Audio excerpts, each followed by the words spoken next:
You're listening to Bridge the Gap Season 3, a podcast dedicated to inform, educate, and influence the future of housing and services for seniors.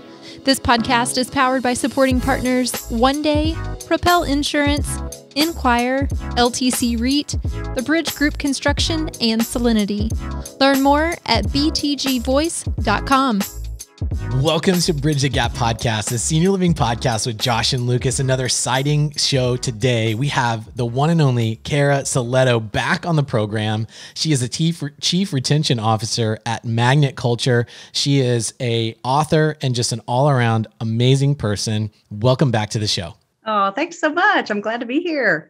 Well, Cara, you have a lot going on in your world recently, and you were talking to us before we hit record, and you're like, I've been hustling, and that doesn't surprise me at all. And I know a lot of our listeners have heard you on the show before, and you've worked with a lot of our listeners and the people in the senior living industry, and I don't think anybody's surprised by that. So talk to us about the new things that have happened in your world and the things that you're working on right now.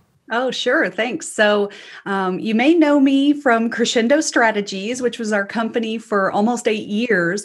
And this summer we rebranded to Magnet Culture because we focus on reducing employee turnover. And we really felt like the magnet represented that a lot better, to really show people that we're trying to attract and keep people versus repel people, which is what we don't want to do. So big project on the rebrand this summer. And then we also built, of course, a virtual studio in our office so that we can do more virtual training, virtual keynotes, those types of things.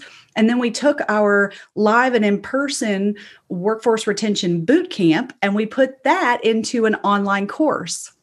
So now that's a 6-hour certification program that certifies folks as retention champions. If folks want to get their managers or HR folks certified on that. So that's been really exciting, recording all of that, building it out, and launching a lot of those products. And we became women-owned certified officially. We've always been women-owned, but we did go through WeBank to get that official kind of seal of approval type of thing. So. Yeah. Well, that is so awesome. And it has been probably at least a year. It's hard to believe that much time has passed since you've been on our show, and so much has changed in the world. So let's dive right into kind of the topics of today and talk about, strategies for becoming a place where people actually want to work. So can you just walk us into this and maybe even update us? Has any of what you're talking with people with the challenges, has that changed? Has strategies changed? Yeah, it's interesting because everyone asks me if I can do training that's COVID relevant or, COVID specific.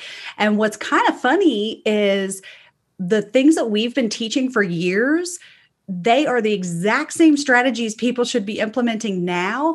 And yet now it's even more important. So things like communicating your expectations because people can't read your mind, right? Really training up your managers and supervisors, those folks that lead your frontline caregivers and others, they have the most influence on whether someone stays or goes. And so providing the training, coaching, mentoring to those folks, and I totally understand that we are super busy, completely overwhelmed right now with everything. But the moment that you forget the fundamentals of being a good communicator and a good leader, that's when things can fall apart and you see people just walk away because they feel forgotten or disconnected or other things. So yeah, management training and just management effectiveness is huge. The onboarding process, still huge. We talked about that, I think, on our last podcast together. Very specific things that you can do to make your onboarding more enjoyable. So it's just not terrible. Nobody wants that.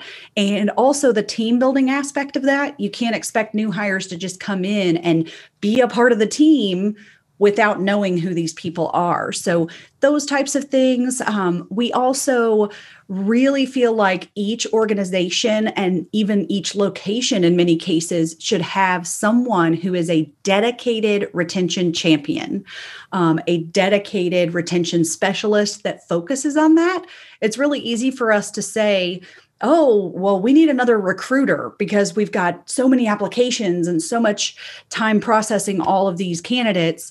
But in reality, the problem is not necessarily the people you're bringing in. The problem is that everyone's exiting. And so if you can dedicate someone, at least a half a person, if not a full person, to the retention initiatives of gathering the right kind of data, training up the managers, revamping the onboarding, all those things, if they can kind of own those processes, those are a lot of the management and retention strategies that we're talking about. We were talking about it before COVID, and we're still talking about it now, maybe in a little bit different way, but overall it's the same thing.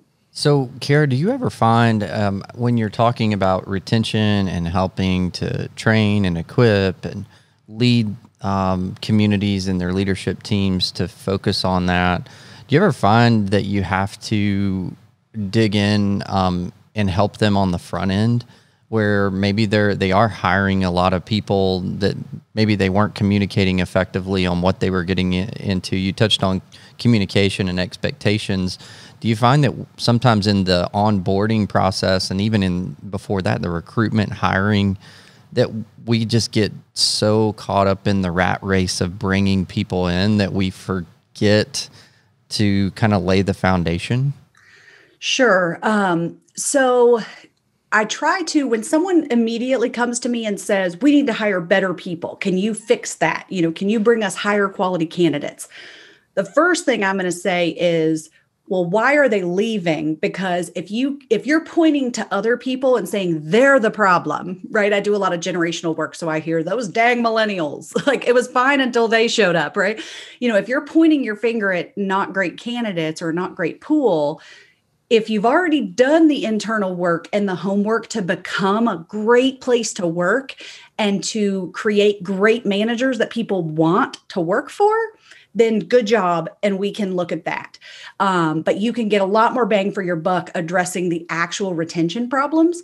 With that said, yes, we do look at the selection process, how you get those applicants in. I mean, the best companies that I see in this space, they start their job descriptions with want to make a difference.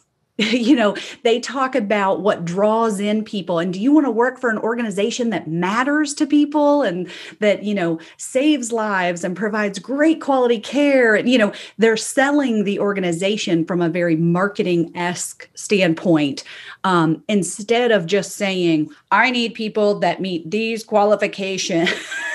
You do have to be attractive and draw in those people.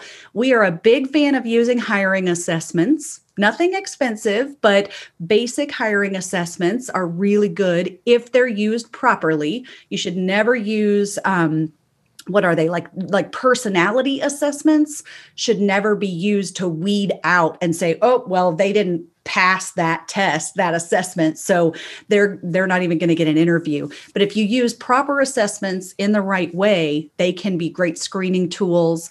And then there are ways to do better recruiting as far as partnering with schools, partnering with other organizations, but really being a great place to work. I hate to circle back around over and over. It's like being a great place to work makes you that magnet that's going to attract better people. And then your workers tell their friends, their family, they tell their friends and their family, oh, I'd love to work there, instead of it being like, oh yeah, don't go apply there. And you do want to be upfront too. You can't lie to them. You have to give realistic job previews, good job descriptions, and things like that as well.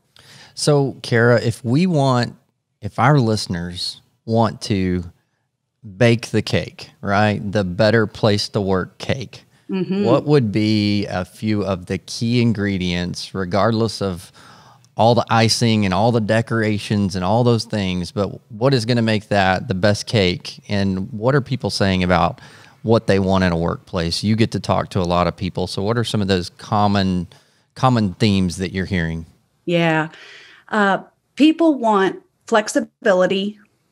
They want empathetic leaders. Some people think that's fluffy. It's not fluffy.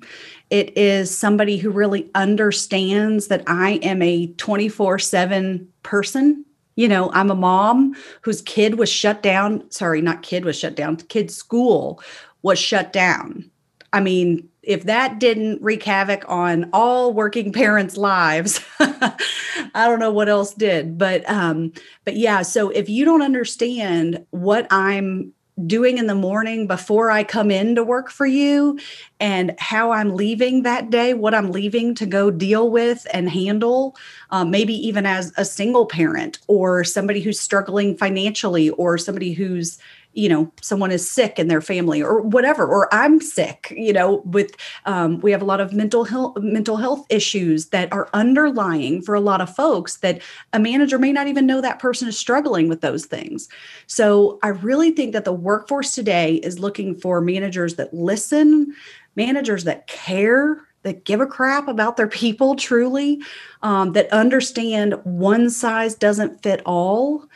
And so being fair is not about everything is equal. Well, I treat everyone the same way because that's fair. When someone is a single parent and someone is not, and this person has more support systems maybe, and this person has very little, then I may have to support that person or give them more flexibility on their scheduling and things like that. So they're really looking for that flexibility, the empathy, just great leaders. It so comes down to whether or not my supervisor, my manager, my DON, all the way up the chain, right? Not just your direct supervisor, but all the way up the chain. Do they get it? Or are they disconnected, which is a big problem I see today, that the front line is completely disconnected from the management and above. They live in different worlds. So curious because, I think I've seen that too. And why do you think that is? What's the number one reason for that disconnect? Did I stump Cara? No, well, yeah, sort of, but I'm trying to lump it into one thing. I think a lot of it comes down to access. It's kind of a haves versus have-nots conversation if we want to talk big picture here.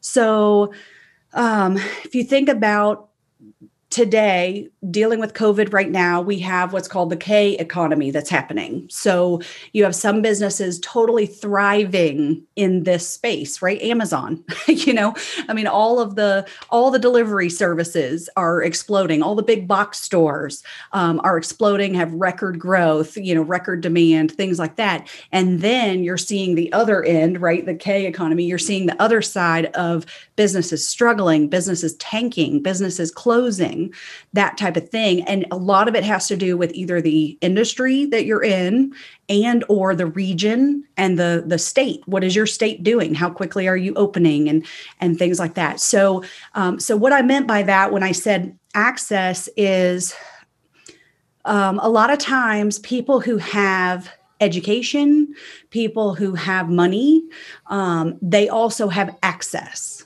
to a bigger network. They have access to more opportunities. They have access to loans. If they get themselves into financial trouble, they can get that money. When you talk about our frontline workers and a lot of our caregivers, our dietary aides, a lot of folks that are lower wage workers, they don't have access to those things. They may not have access to the support system. I mean, when you look at the schools shutting down, I work from home. We made it work. But what did all the caregivers do? They couldn't, whether it was an RN with a degree or a CNA, right? They were all had to be at work. You can't do nursing from home in most situations. But just in general, hourly workers had it much tougher this year and still have it much tougher this year with access, financials, the fear of COVID and being able to protect themselves in some cases.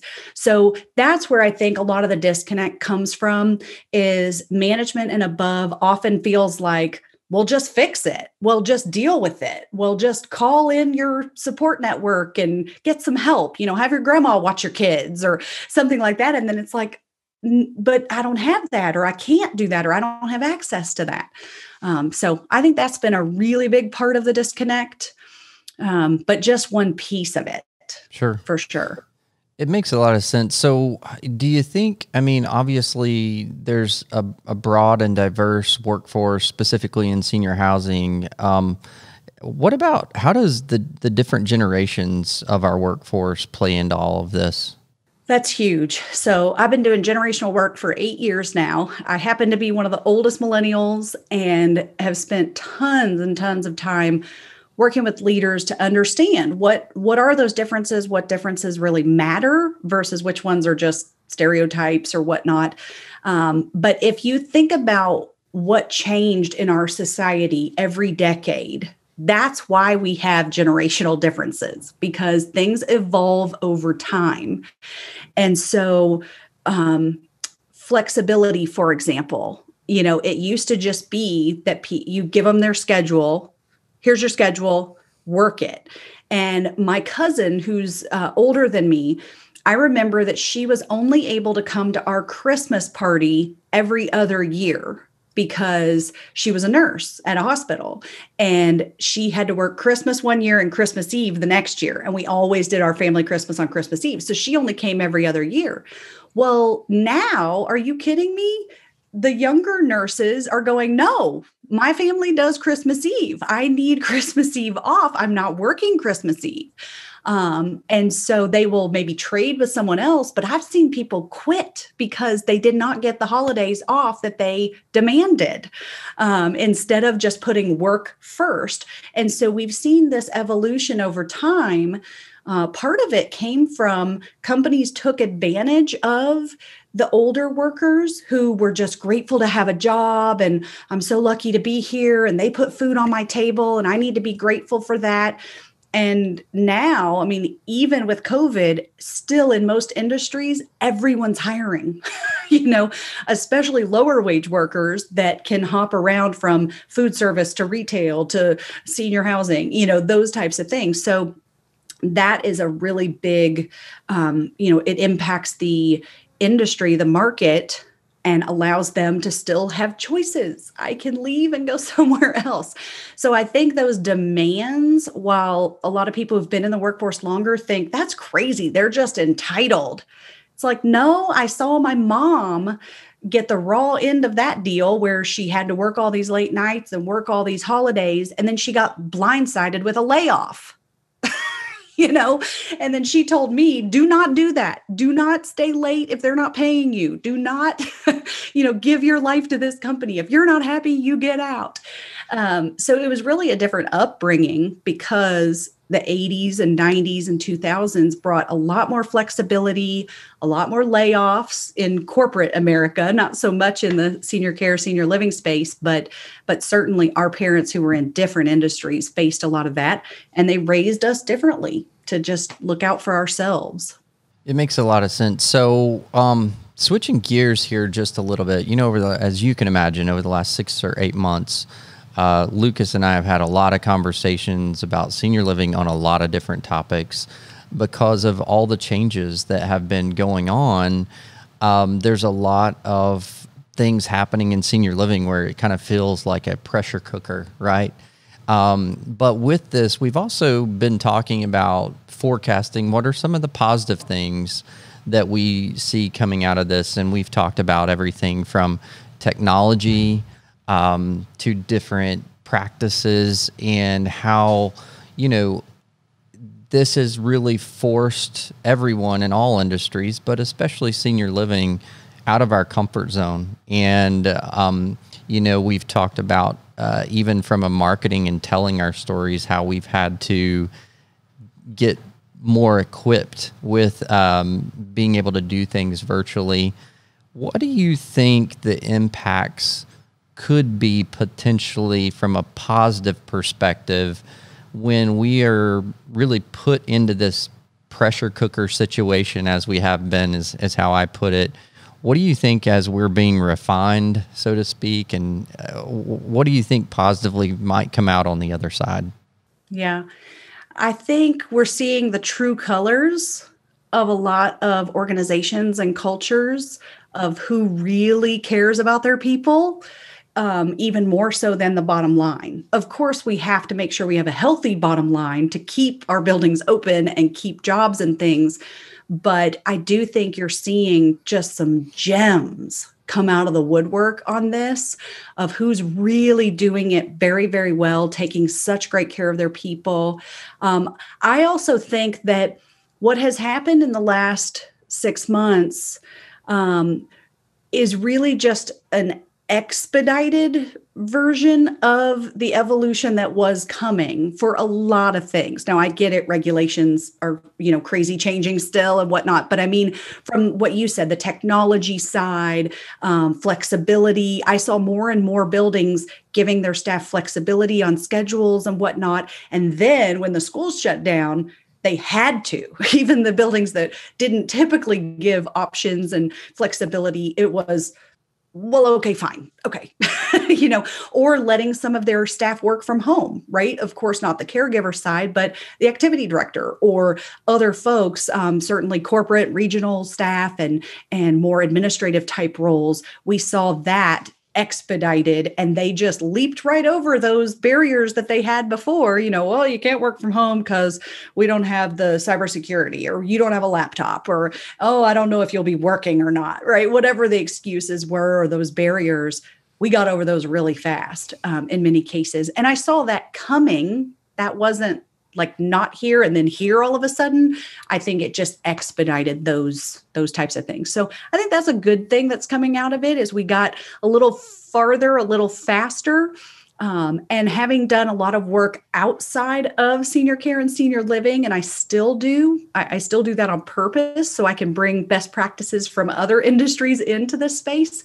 But having seen that, we all kind of know and agree, I think we've talked about before, that a lot of times in this space, we are 5 to 10 years behind, on some technology and changes and evolving. So I think this could be really good for us to kind of jumpstart us up to a little bit closer to where we needed to be anyway. So you sparked a question about working from home. Obviously, the entire globe is now, that seems to be like at the top of the conversations in career and workforce. How has that shifted everything? I mean, are people tired of it? Are people loving it? Is there a mixed reaction? I know that there's still a big question mark. When are people going to go back into the offices?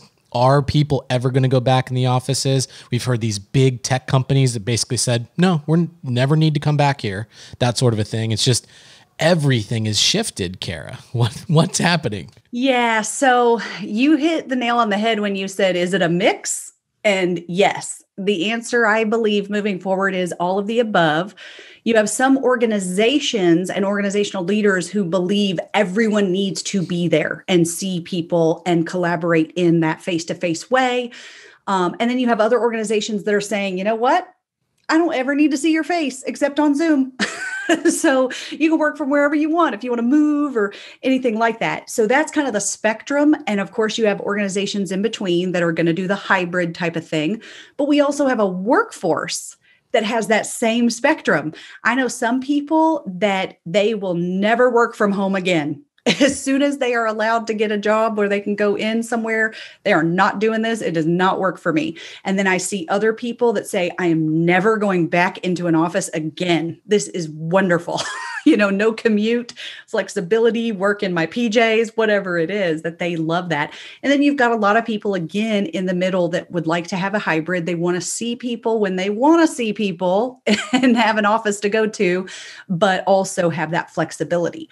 I do think that we're going to see a ton of companies giving those options for flexibility. And in this space, mark my words, we are going to see, for maybe not the first time, but a huge wave of even lower skilled workers wanting to work from home if they get a taste of that. Because if you think about retail, food service, senior care, those have to be done on site. But a neighbor of mine is a call center rep, and she does not have a degree, and she has bounced into different different departments of different industries, even different types of job, but always been at a lower wage in that type of job where she can shift industries quickly. And they gave her the computer and the headset and sent her home. And she's loving it. So she's thinking, I am never going back out where I have to, get all dressed up and go be somewhere every day. So that's going to be a new piece of our competitive package. And I don't expect you to, figure out how to make CNAs able to work from home, but just be prepared for that as a question or just one of our continued challenges that people are going to say, do I have flexibility, and at what positions and what levels can we do that in our space?